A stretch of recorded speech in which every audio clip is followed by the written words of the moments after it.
Hello everyone, welcome to the day 31 of 75 day heart challenge. আজ আমি ভোর 4টেয় উঠে জিকেটাকে নিয়ে বসলাম।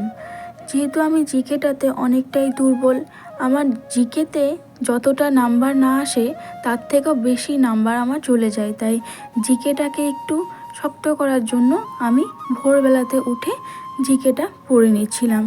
আর এমনিতেও মায়ের শরীর খারাপ, মা আগের দিন পড়ে গিয়েছে, সেই জন্য হাতে ব্যথা, সুতো লড়ে গিয়েছে, সেই জন্য সমস্ত কাজ আমাকেই করতে হবে।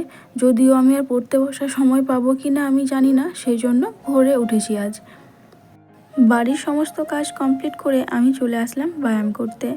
যদিও আজ মাঠে যাওয়া হয়নি আমার, কিন্তু বাড়ির সমস্ত কাজ করতে করতে আমার অনেকটাই সময় চলে যায়, সেই জন্য আর মাঠে যেতেও আমার 10 মিনিট মতো লাগবে, আবার আসতে 10 মিনিট। সেই জন্য আমি ভাবলাম যে আজকে মাঠে না গিয়ে এই 10 থেকে 20 মিনিটে টাইমটা বাঁচিয়ে আমি এখানেই ব্যায়ামটা করি, এবং তারপর আমি যদি সময় পাই তাহলে আমি পড়তে বসবো। আর আমি ব্যায়াম শুরু করলে 40 থেকে 45 মিনিট আমি ব্যায়ামটা করি, যেখানেই হোক, সেটা বাড়িতে হোক বা মাঠে। 40 থেকে 45 মিনিট ব্যায়াম করার পর আমি বাড়ি আসি।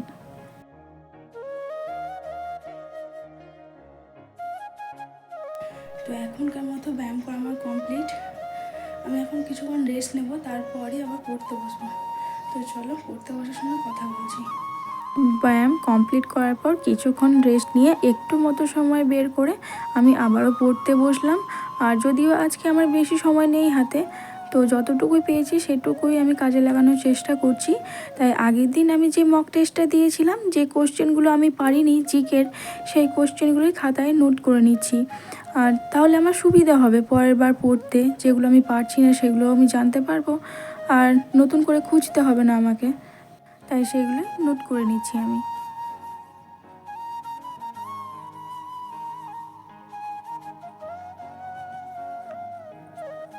সকালকার পড়াটা কমপ্লিট করার পর আমি স্নান সেরে প্রথমেই গীতা পাঠটা করে নিলাম। যেহেতু আমি এর পড়ার সময় পাবো না, সেই জন্য আমি এখনই করে নিলাম। যেহেতু আমাকে রান্না বান্না বসাতে হবে, আর রান্না বান্না করতে গেলে আমার এই দুপুর দিকে টাইমটা আর পাওয়া যাবে না, সেই জন্য আমি এখনই করে নিলাম এটা। গীতা পাঠ শেষ করেই আমি রান্না বসিয়ে দিয়েছিলাম দুপুরের। তো আজকে দুপুরের আইটেম এটাই ছিল, শিম ভাজা আর মাছের টক। দুপুরের খাওয়া দাওয়া কমপ্লিট করার পর আমি বসে গিয়েছি একটা মক টেস্ট দিতে আরপিএফ কনস্টেবলের, যেটা সেট ছিল আজকে 3 নাম্বার। তো এই মক টেস্টটাই আমি এখন দিই, তারপর তোমাদেরকে দেখাবো যে আজকে কত নাম্বার পেয়েছি আমি। চলো। মক টেস্ট দেওয়ার পরই আমি মক টেস্ট অ্যানালিসিস করি না, তাই আমি আজও করিনি। তাই আমি বসলাম সন্ধেবেলায় মক টেস্ট অ্যানালিসিস নিয়ে। জিকে 25টা ভুল, 10টা ঠিক, রিজনিং 6টা ভুল, 28টা ঠিক, ম্যাথ 11টা ভুল, 6টা ঠিক, কারেক্ট হয়েছে 44টা, ইনকারেক্ট হয়েছে 42। তো স্কোর হয়েছে আমার 29.81। হ্যালো এভরিওয়ান, তো আমি এখন চলে এসেছি দোকান ঘরে, আর আমি সমস্ত বইপত্র নিয়ে চলে এসেছি, এই দেখো। তো আমি এখন পড়তে বসবো। আর পড়তে বসবো বলতে আগের দিন মক টেস্টে যে কোশ্চেনগুলো আমি পাইনি সেগুলো খাতায় নোট করে রাখা আছে আমার, তো সেগুলো পড়বো।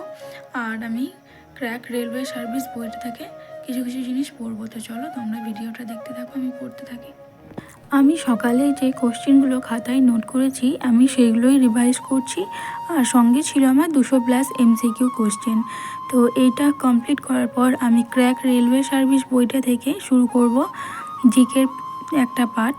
তো আলোক বিজ্ঞান আছে আর মহাকর্ষ সূত্রাবলী, এই পার্টটা কমপ্লিট করব আজ আমি। তো চলো আমি পড়ে নিই, তারপর কথা বলছি তোমাদের সঙ্গে।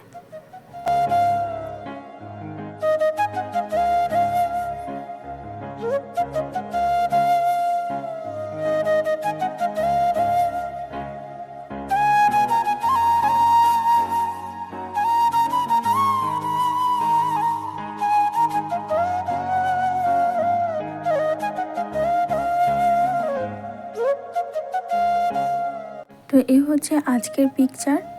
তো সন্ধ্যাবেলার পড়া কমপ্লিট করার পর আমি শুরু করলাম ব্যায়াম, যেহেতু ব্যায়ামটা করলে আজকের টার্গেটটা আমার কমপ্লিট। তো চলো ব্যায়ামটা করে নিই, তারপর কথা বলছি।